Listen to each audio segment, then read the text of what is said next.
Bonjour et bienvenue en Centre Val-de-Loire. Je m'appelle Cécilie et je suis ravie de vous emmener à la rencontre des acteurs des territoires et à la découverte sur le terrain des projets soutenus et rendus possibles par l'action de l'ANCT, l'Agence nationale de la cohésion des territoires. Le développement économique des territoires repose sur l'engagement continu des acteurs de la formation et de l'emploi, entreprises, associations, collectivités et institutions.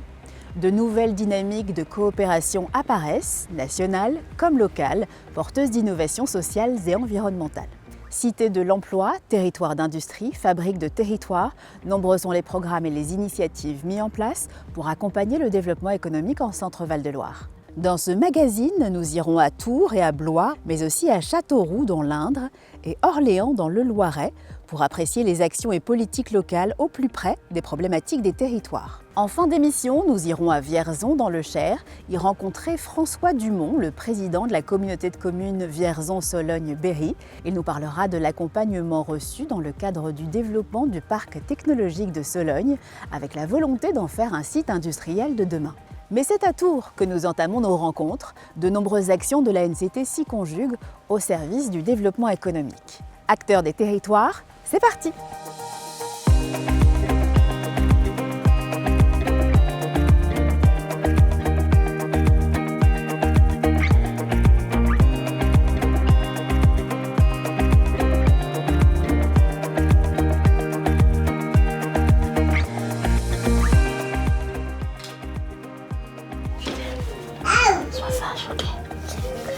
Faire garder ponctuellement son enfant lorsqu'on est en recherche d'emploi ou en formation, c'est possible. À Tours, l'Éclaircie, un projet expérimental de micro-halte porté par l'association 6PO Petite Enfance, a été lancé en 2022. Il propose un mode d'accueil temporaire pour des enfants de moins de 4 ans, de familles résidant dans un quartier prioritaire politique de la ville de la métropole.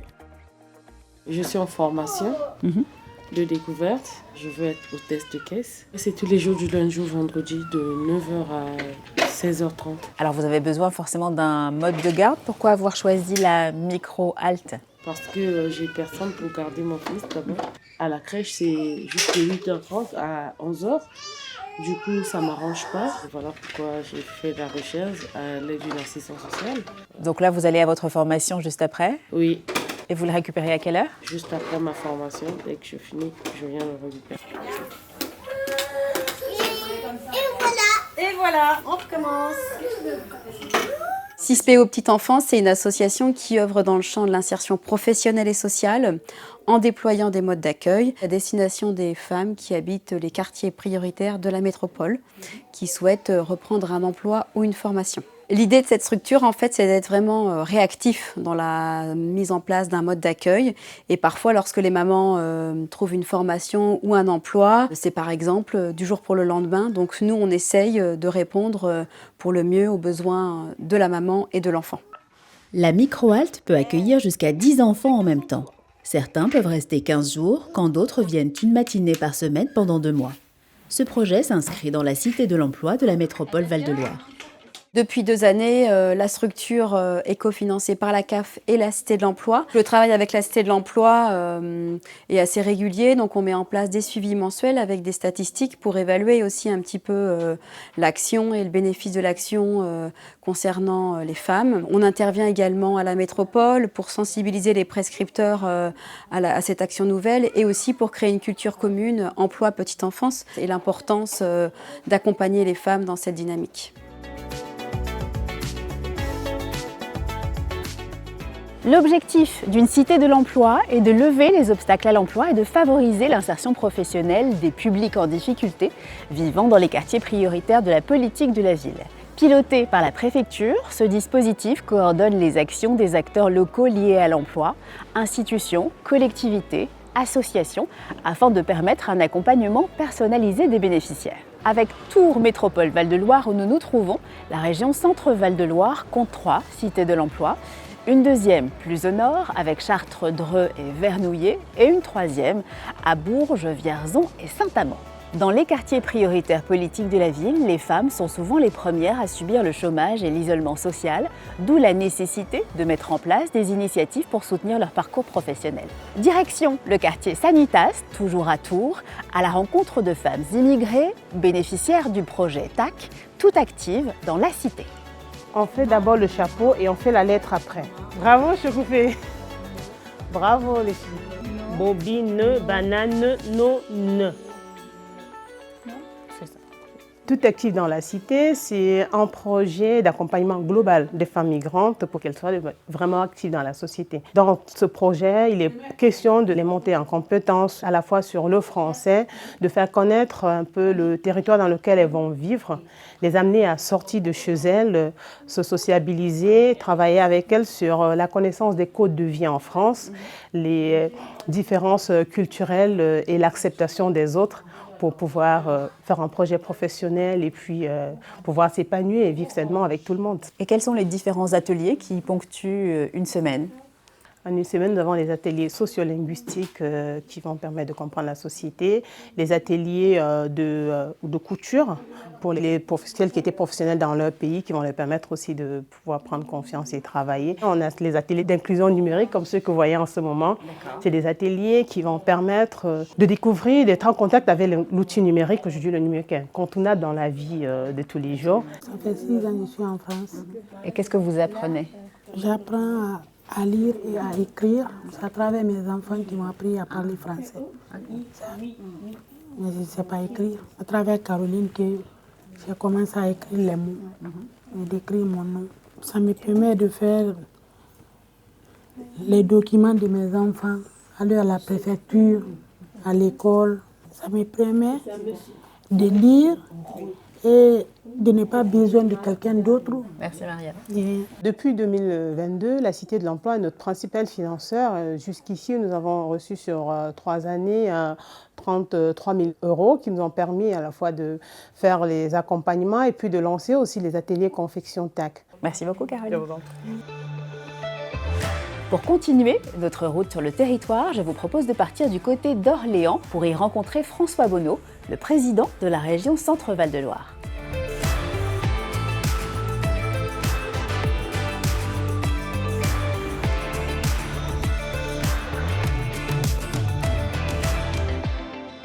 Bonjour Monsieur Bonneau. Bonjour. Merci de nous accueillir au Conseil régional. Grand plaisir. Alors pour commencer, si aujourd'hui, en 2024, on devait faire une photographie de la situation du développement économique, de l'emploi de la région, à quoi ressemblerait-elle ? Si je dois dire où nous en sommes en 2024, il y a beaucoup de choses qui sont un peu bouleversées, mais ça tient, c'est robuste. Je vais vous donner quelques exemples. On avait les plus grandes craintes pour Duralex, entreprise emblématique. Nous avons réussi, avec les salariés, à engager une SCOP qui reprend Duralex, pas un emploi perdu. Nous avions une entreprise de pharmacie à Mont, au sud de Tours. Elle était vraiment en grand risque de disparition. Là aussi, plus de 200 emplois. Cette entreprise, désormais, elle est reprise. Des choses qui sont difficiles, des mouvements, mais pour le moment, ça tient, voire ça se développe. Puis sur le tourisme, on a développé dans cette région un concept de tourisme nature-culture, avec notamment le tourisme à vélo. Il faut beaucoup de temps, beaucoup d'énergie, mais pour le moment, nous passons le cap à peu près correctement. Et en matière d'emploi, quels sont les leviers qui sont employés pour le favoriser, notamment dans les quartiers prioritaires de la politique de la ville ? Dans cette région, c'est plus de 150 millions par an qui sont consacrés à la formation des demandeurs d'emploi dans cette région. On a créé un outil qui s'appelle le DEFI, développement de formation inclusive. Elle est très simple. Si sur un secteur géographique, des entreprises recherchent à peu près le même profil, eh bien à ce moment-là, on va avec France Travail, avec les missions locales, voir quelles sont les personnes qui pourraient être intéressées par ces emplois. Elles vont être accompagnées dans leur orientation. On va définir un contenu de formation avec l'entreprise intéressée pour amener directement les personnes vers les entreprises qui sont demandeuses. On arrive à un taux d'efficacité, un taux de placement qui est supérieur à 90%. C'est un outil créé ici en Centre-Val de Loire qui donne à la fois satisfaction aux personnes privées d'emploi, qui donne satisfaction également très directement aux entreprises, parce qu'elles trouvent à travers ça une modalité de formation qui prépare les gens à une vraie insertion professionnelle. Et comment l'ANCT accompagne-t-elle la région pour cela? L'ANCT est très mobilisée en région, notamment depuis le lancement du programme Territoire d'industrie. Nous avons 12 territoires d'industrie à l'échelle de cette région, elle est très bien maillée, et l'ANCT est partout présente à nos côtés. Merci beaucoup pour vos réponses. Justement, on va s'intéresser au secteur automobile, la première filière industrielle sur le territoire avec plus de 27 000 emplois. Une étude a été financée à moitié par la région et à moitié par l'ANCT avec Territoire d'industrie pour structurer une filière décarbonée. Pendant 4 mois, un cabinet d'études a rencontré des acteurs institutionnels et industriels comme l'entreprise Finia à Blois, un équipementier automobile qui emploie près de 900 personnes. Le groupe Finia est une entreprise qui est spécialisée dans les systèmes d'injection pour moteurs thermiques, fournisseur de rang 1 des constructeurs automobiles. La structuration de la filière a commencé en 2022. Plusieurs ateliers ont été faits avec différents acteurs industriels et la région localement, de manière à structurer la volonté de travailler ensemble vers des problématiques et des objectifs communs liés aux enjeux du marché automobile. Pour Finia, c'est important de se projeter dans l'avenir et nous avons la volonté d'accompagner la réduction des émissions véhicules à moyen et à long terme avec des solutions innovantes, telles que les systèmes d'injection à travers les nouveaux carburants et l'hydrogène. Donc c'est plusieurs dizaines de personnes qui travaillent depuis quelques années sur le développement et la robustification de ces technologies. On va vous montrer un des véhicules qui a été converti à l'hydrogène. Vous êtes face à un démonstrateur Finia, de la technologie hydrogène brûlé. À la base, on est parti d'un véhicule qu'on a complètement déséquipé de son architecture diesel, donc du réservoir jusqu'au système d'injection. On a implanté d'abord un stockage d'hydrogène. Je vais vous le démarrer, Ouais. Comme ça vous allez Qu'on pouvoir entende. l'entendre.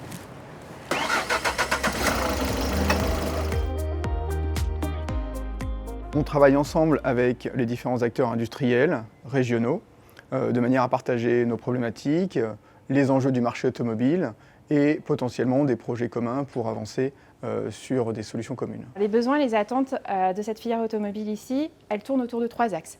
D'une part, créer un collectif pour créer du partenariat, assurer une meilleure compétitivité et aussi travailler sur les aspects compétences, puisque les métiers évoluent, mais on doit aussi penser aux métiers d'aujourd'hui. L'hydrogène, et notamment le moteur à combustion hydrogène, ça permettrait aussi de conserver nos industries qu'on a aujourd'hui ici en Centre-Val de Loire, qui travaillent déjà sur le moteur thermique, et leur permettre donc une diversification vers le moteur thermique à hydrogène, qui est une suite logique, j'ai envie de dire, de cette motorisation. Avec les différents développements qui sont en cours, on peut imaginer un départ du démarrage en série pour nos injecteurs et nos systèmes d'injection hydrogène à l'horizon 2028-2030.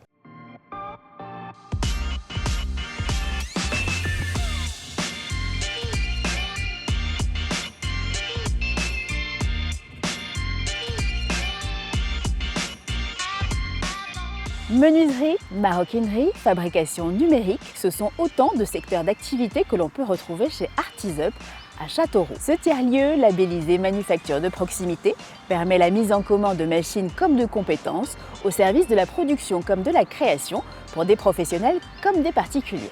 Allez, c'est parti pour la visite. Bonjour. Bonjour. Vous êtes Jean-Christophe? C'est ça. Enchanté, Cécilie. Enchanté, bienvenue chez Artisup. Merci beaucoup. Alors justement, Artisup, qu'est-ce que c'est? Artisup, c'est une manufacture de proximité. C'est un lieu dont la vocation, c'est la mise à disposition pour des usagers, tout public. Donc, mise à disposition de locaux, de machines, traditionnelles ou numériques. Est-ce qu'on peut visiter? Eh bien, on y va. Allez, c'est parti. Ça a l'air gigantesque en tout cas.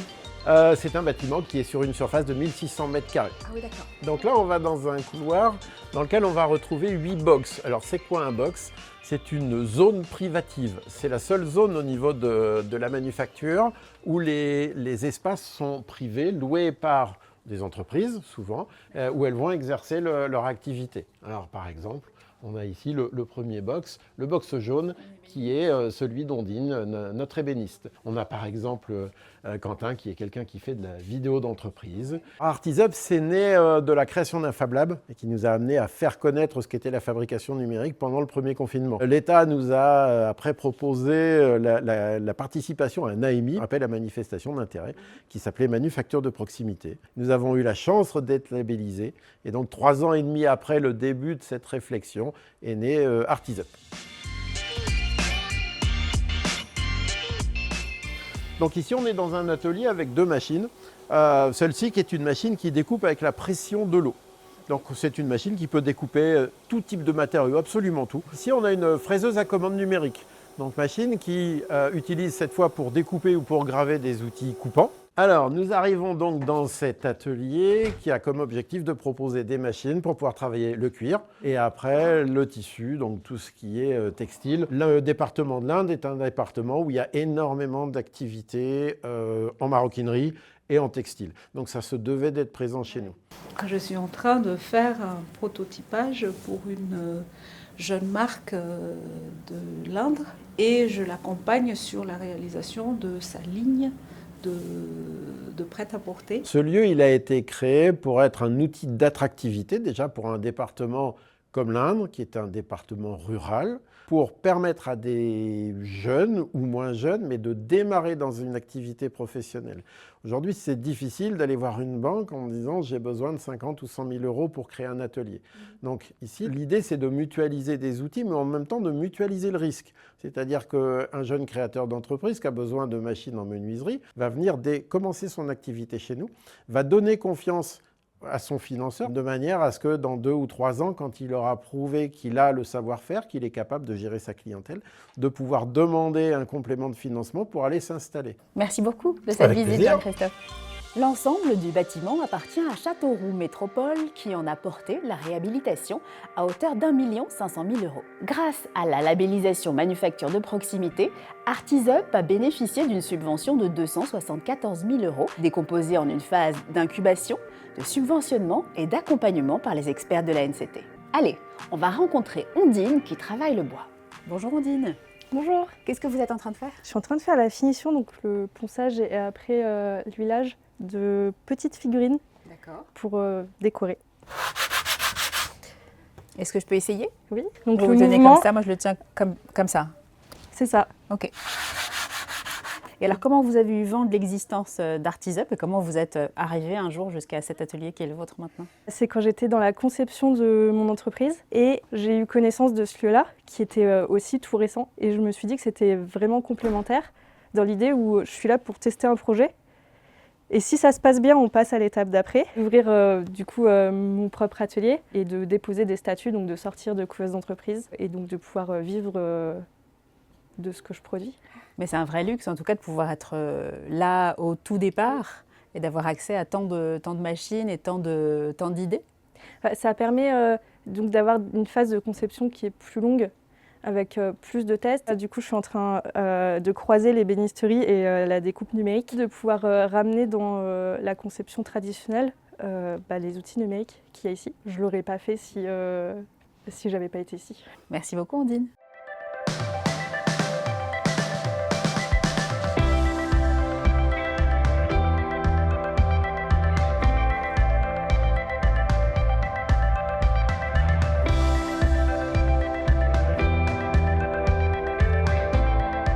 Nous voici à présent au nord de Vierzon, dans le Cher, au cœur du parc technologique de Sologne, un site de 87 hectares qui regroupe de nombreuses entreprises tertiaires et industrielles du territoire. Transition écologique, diversification des usages, gouvernance partagée, la communauté de communes Vierzon-Sologne-Berry a participé avec 7 autres intercommunalités en France à la fabrique prospective Site industriel de demain, portée par l'ANCT, avec comme objectif d'imaginer la feuille de route pour décider l'avenir de leur site industriel.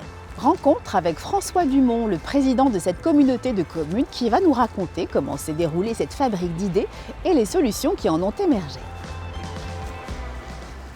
Monsieur Dumont, bonjour. Bonjour. Comment votre communauté de communes s'est-elle retrouvée à participer à cette fabrique prospective? On a été sollicité par la NCT pour faire partie des 8 sites en France pour développer cette idée sur notre parc. Et alors ce parc justement, ce parc technologique où nous nous trouvons, qu'est-ce qu'on peut y trouver?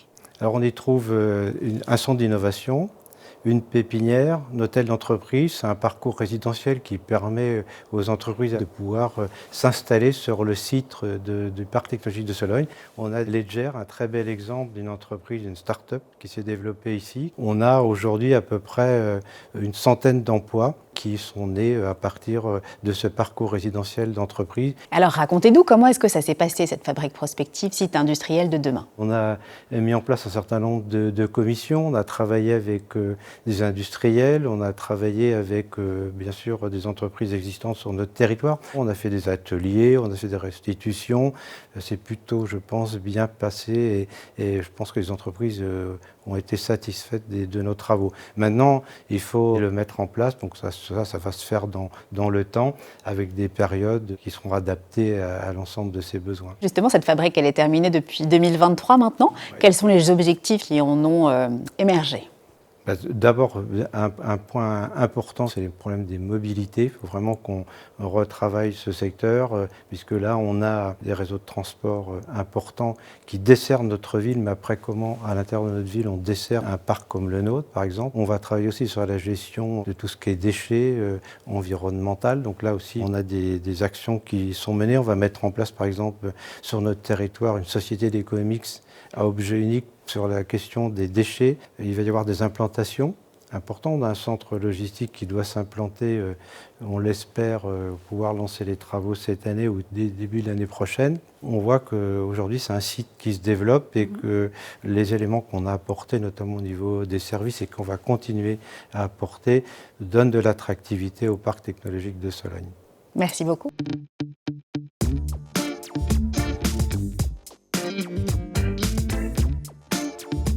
Voilà, c'est donc ici que notre émission en Centre Val-de-Loire s'achève. On vient de voir, grâce à tous ces beaux projets, combien l'Agence nationale de la cohésion des territoires est mobilisée, que ce soit via ses programmes ou via son accompagnement opérationnel et stratégique, pour apporter son aide et son ingénierie aux acteurs du développement économique. On se retrouve très vite dans une nouvelle région de France pour découvrir encore plus d'actions au service des territoires. À bientôt!